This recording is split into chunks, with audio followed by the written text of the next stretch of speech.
Bienvenidos a este programa de podcast de la escuela Cosme Espesoto. El día de ahora vamos a desarrollar el tema de lo que es la importancia en la formación, siguiendo la dinámica de la sesión anterior, que era un poco la historia y el caminar de la escuela como tal. El día de ahora tenemos a David Romero, doctor en teología y uno de los fundadores del equipo de la escuela Cosme. David, cuando se aborda la formación en la vida cristiana, a menudo se pregunta por qué formarse. Sin embargo, ¿por qué es más crucial enfocarse en el para qué de la formación? ¿Y cómo define esta visión clara de una causa común? El servicio al reino de Dios desde el franciscanismo, desde Jesús y el franciscanismo. Y esto como el verdadero propósito del ser cristiano. Bueno, aquí hay que abordar varios aspectos de manera rápida. Primero, decir que esto inicia en todo ese movimiento teológico previo al Concilio Vaticano II, a la pregunta del descubrimiento del Jesús histórico, porque una iglesia se funda en Jesús. Una iglesia no se funda en la nada, ni se funda en los propósitos de quien lo va dirigiendo, sino en Jesús. Entonces, ¿qué es lo que vino a predicar Jesús? El reino de Dios. Entonces, eso nos define el para qué. ¿Por qué? Porque el por qué de las cosas siempre son ambiguas. Uno dice, "Bah, yo quiero formarme porque me gusta, porque quiero saber más, porque quiero ser más franciscano, porque quiero ser esto, lo otro." Pero el para qué te formas nos remite a una causa común. ¿Y cuál es?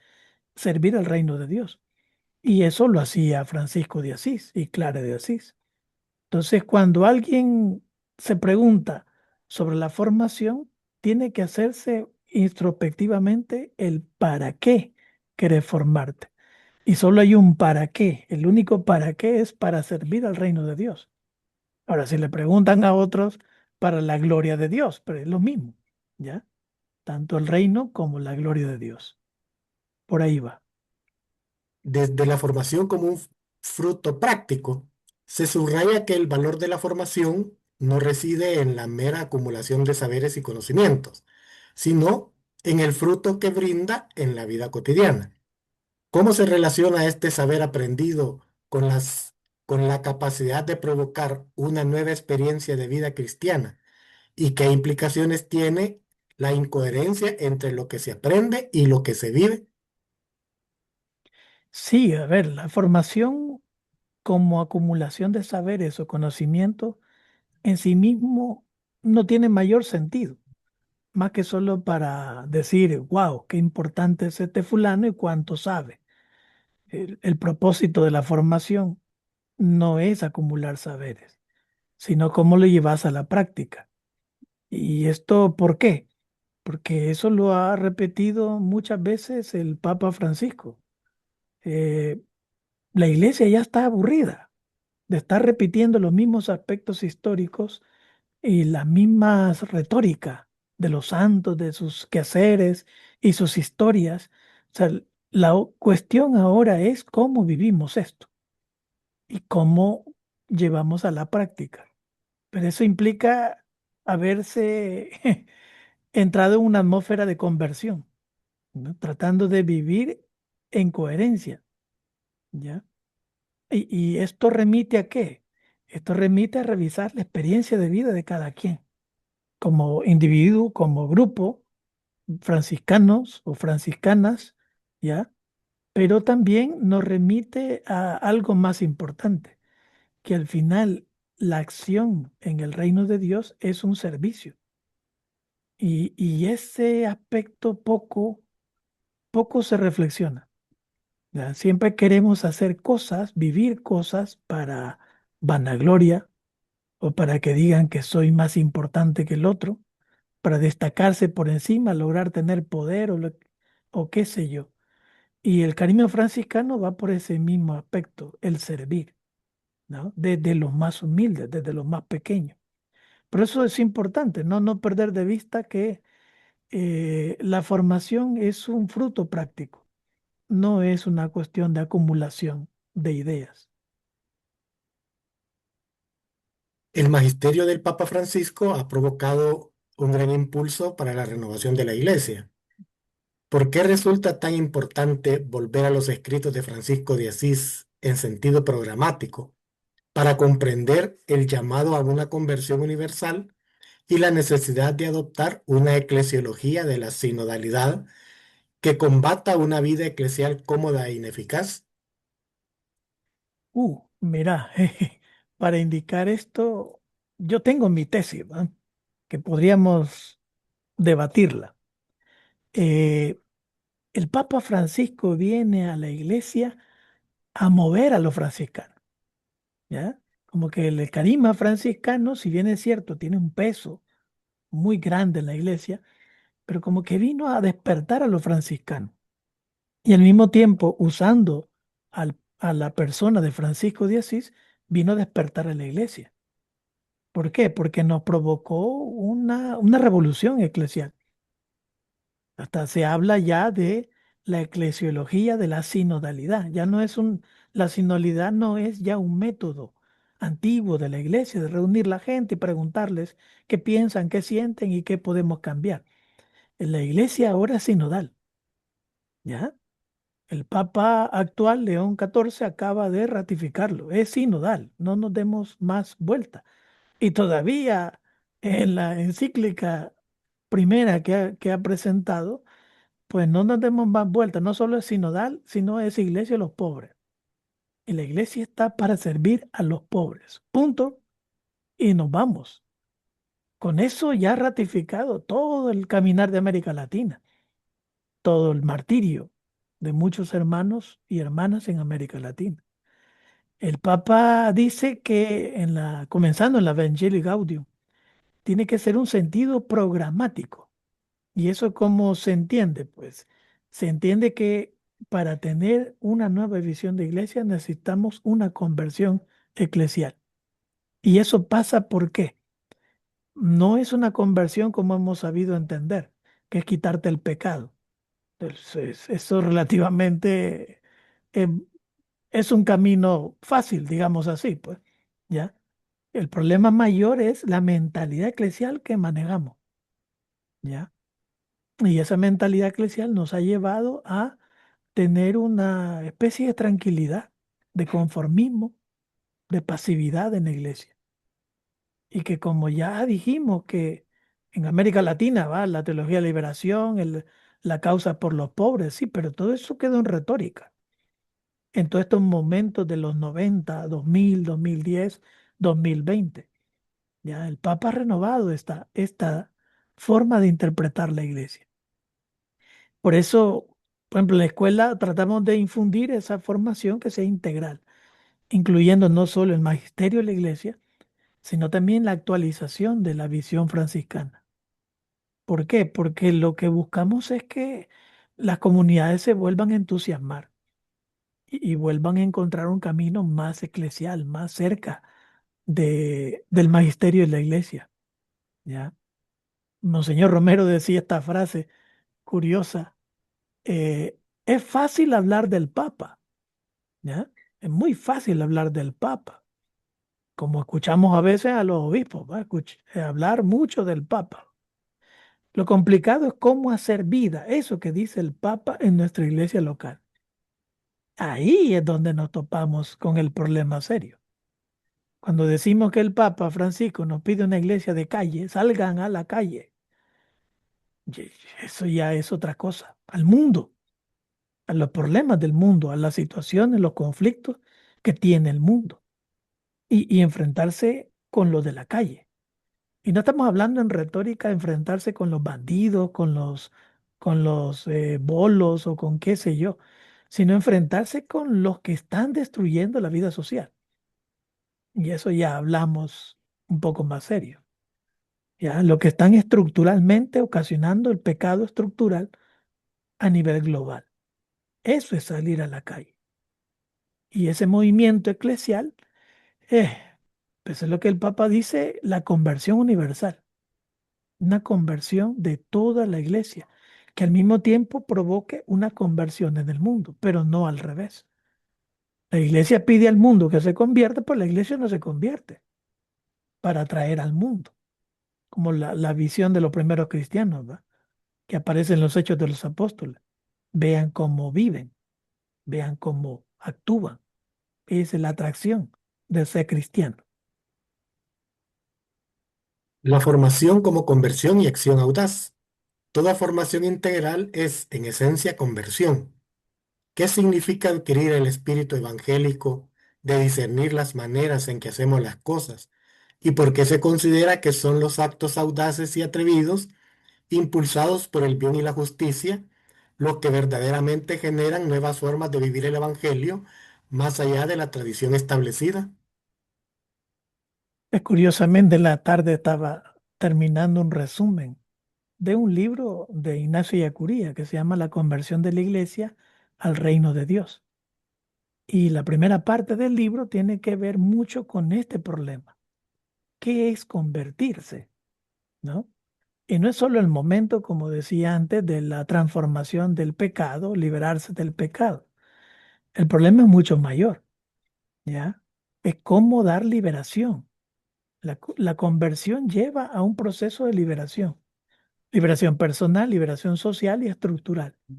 Bien, pero la situación acá es que cuando decimos el espíritu evangélico es preguntarnos qué hacía Jesús.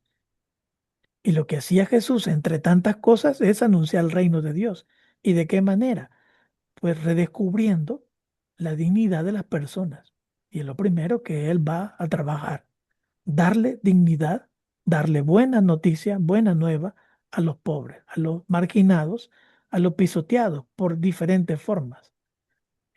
Política a través de los romanos, religiosa a través de los judíos, ¿ya? Y las formas también mal interpretadas que tenían en su momento. Entonces, si Jesús viene a un proceso de liberación, pues de plano que también nosotros, si seguimos el espíritu evangélico, debe ser un proceso de liberación. Pero, ¿cómo lo podríamos hacer? Un poco más, más atrayente o más práctico. Pues yo me remito a esa frase que dijo el Papa Francisco en la Jornada Mundial de la Juventud en Sao Paulo. Y utilizo una frase: yo quiero que hagan lío. Y eso como que volcó a todos los medios de comunicación. ¿Qué quiere decir el Papa cuando dice hagan lío?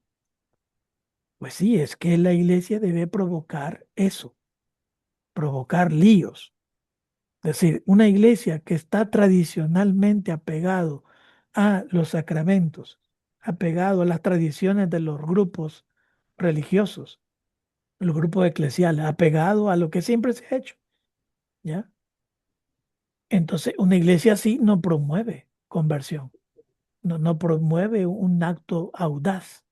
Los actos atrevidos son los que provocan nuevas formas de pensar y actuar, ¿ya? Claro, cuando decimos atrevido no es vulgar, ¿va? No es sin sentido, sino un acto que tenga sentido evangélico, ¿ya? Uno dice fácil, Francisco de Asís se desnuda ante toda la sociedad de su ciudad, digamos así, ¿ya? Eh, y uno lo ve, lo pasa por omisión. Ah, se desnudó. Ah, qué humildad. El problema no es simplemente la desnudez, la humildad. Él está diciendo otra cosa, que la vida cristiana no es exactamente vivir de poseer cosas. Es un poco más difícil lo que está queriendo decir. Eh, en su momento quizás no le interpretaron lo que él en profundidad quería decir, ¿no? Porque hay que remontarse al texto que está siguiendo. Miren los pájaros, miren las flores, no hacen nada, pero Dios las embellece y les da de comer y no se preocupan. ¿Por qué se preocupan ustedes? ¿Ya? Entonces, los actos audaces son los que van a dar formas de vivir el Evangelio actualizadamente. Entonces, yo creo que si una formación no provoca motivación y transformación y salirnos de lo cómodo, de lo tradicional, no estamos haciendo un buen papel, ¿ya? Ayer o antier estaba viendo una bendición de una imagen en el Calvario de San Salvador. Y, el, y me puse a pensar, ¿qué de nuevo es eso que yo vi? Una bendición de una imagen y él anda y sacarlo afuera de la capital, digo, afuera de la iglesia y darle vuelta, ¿va? Y luego regresar a la iglesia. ¿Qué es lo nuevo que no se hacía hace 500 600 años? Porque no escuché ninguna catequesis, nada, ¿ya? Es un acto tradicional de hace más de 600 años. No provoca absolutamente nada más de lo que siempre ha provocado. Admiración, belleza por el arte y piadosidad. Por eso, reitero, las comunidades deben moverse, hacer lío, salir a la calle, que es lo que el magisterio de la iglesia nos está pidiendo en la actualidad. Y si uno no es fiel a eso, entonces uno puede hacerse la pregunta, entonces dejemos de ser católicos. O poco más duro, dejemos de ser cristianos, hagámonos de otra religión quizás, ¿ya? Tal vez ahí tenemos fruto, tal vez ahí cuajamos, no sé, pero es como los elementos que me parecen importantes, ¿ya? No dejar en el olvido. Gracias, David. Interesante postura, no el por qué, sino el para qué. Y ese para qué llevarnos a un compromiso ante una realidad que es cambiante, en donde como seres humanos, hijos de Dios, criaturas, pues estamos ahí. Cómo nos tendemos la mano para que como hermanos, pues podamos salir adelante, ¿va? Levantando al que se ha caído o que me ayuden a levantarme cuando me he caído. Ese es el compromiso que muchas veces la pasividad del templo, pues, nos lleva. Tranquilo, Dios y yo y Dios, yo oro, hasta ahí, mi misa, nada más, pero vendría la pregunta, ¿será eso la madurez de un cristiano? Bueno, buena pregunta. Cuando uno lee esta biografía que hace Cardenal, Rodolfo Cardenal, Vida, Pasión y Muerte de Rutilio, del jesuita Rutilio Grande, así se llama el título del libro. Y pues, entre tantas cosas ¿va? Que va a ser el Rutilio Grande, que ahora es beato, eh, pues creo que la fiesta del 6 de agosto de 1970 6 de agosto de 1970, Xavi González le da permiso para predicar la fiesta patronal de San Salvador. Y Rutilio Grande aprovecha para decir, no existe cristianismo sin un compromiso político. ¡Jo! Solo Y esa frase le generó enemistad de todos los obispos. Él estaba de favorito para ser el rector del seminario. Había sido prefecto de disciplina, ahora es el favorito para ser el rector del seminario. Pero con esa homilía, decir que el cristianismo tiene un componente político, claro, y en los años 70 decir semejante cosa. Pero esa frase cobra sentido hoy y siempre. Jesús, cuando defiende a los marginados, toma una opción política, una opción por los pobres. No en el sentido partidario, como ya sabemos. Pero si un acto cristiano no llega a transformar la vida social, que eso es lo mismo decir un acto político, entonces no tiene sentido en sí mismo el acto cristiano, porque entonces quedaría un acto piadoso, un acto devocional, o en todo caso un acto muy egoísta, intimista, ¿ya? Y un acto fuera también del magisterio de la iglesia, pues ya el concilio dice que nos salvamos como pueblo, no nos salvamos individualmente, nos necesitamos como comunidades, como hermanos. Entre todos nos ayudamos a salvarnos. No te salvas individual. Por tanto, el caminar no va a ser eh, eso, solitario, es colectivo y es político. Ese es el problema de los vocablos, ¿va? Que a veces cortan duro en la vida real y provocan, ¿va? Como dice el Papa, hacer líos. Provocan líos, provocan edemas, ¿va? Dolores de parto, dirá Pablo, ¿va? En ese aspecto. Excelente, David, y gracias por compartir el, la importancia de la formación, hacia dónde nos debe de llevar, así como un niño que se forma, pues va adquiriendo competencias, va adquiriendo capacidades, recibe una gratificación, un título, se va promoviendo hasta llegar a profesional, ¿va? Y ese, su ser profesional debe de estar al servicio de una sociedad, si no sería un acto egoísta.